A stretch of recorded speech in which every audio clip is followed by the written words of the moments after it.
Dobar dan svima. Gdje god da se nalazite u ovom trenutku, ovo je jedan od onih koji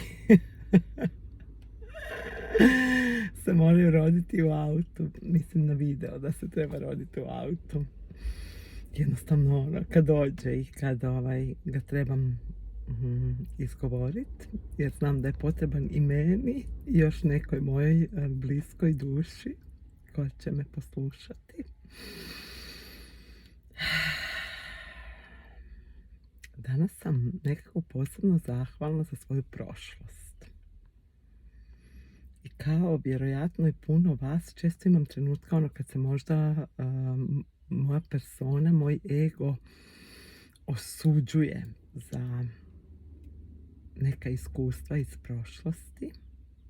Pričala sam i o praštanju, često imam trenutke i kad mi je možda teško oprostiti. Rekla bih primarno sebi za neka iskustva. Nekako mi je lakše meni oprostiti drugima nego ponekad sebi.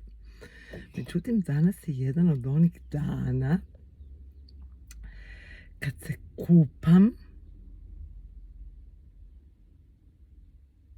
u zahvalnosti za svako iskustvo iz svoje prošlosti. Jer upravo ta moja životna iskustva i svi ljudi koji su došli u moj život, prošli i otišli iz mog života, s kojima sam se možda i razišla, svi ljudi koji su i dan danas tu, čine mene upravo takvom kakva jesam danas. Ta sva iskustva, svi izazovi, sve osobe doprinijele su mom unutarnjem bogatstvu. Doprinijele su mojoj mudrosti. Sve je to, makar mi se na trenutke možda i nije sviđalo i htjela sam pobjeći od nekih iskustava, obogatilo i moj život, a samim tim i mene. I evo danas se želim javno zahvaliti svojoj prošlosti, reći joj koliko ju poštujem i volim, što sam baš uz nju postala ta koja jesam danas. I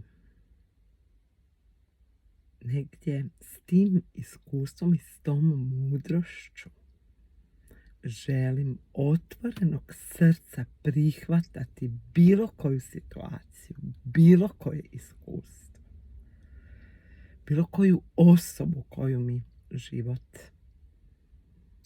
donosi, jer život želi da mu se predam.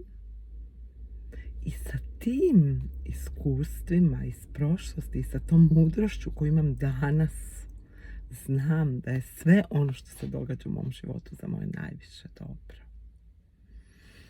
I evo, htjela sam javno reći da sam na tome beskrajno zahvalna. I kad me sljedeći put bude bolilo neko iskustvo, da ću si poslušati ovaj video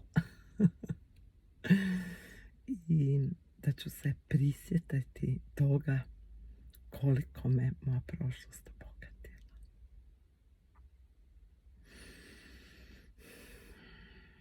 Evo, danas ću se kupati u toj zahvalnosti.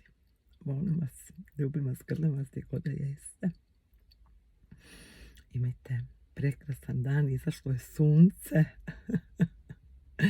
pa se možemo danas kupati u ovim divnim proljetnim sunčanim zrakama.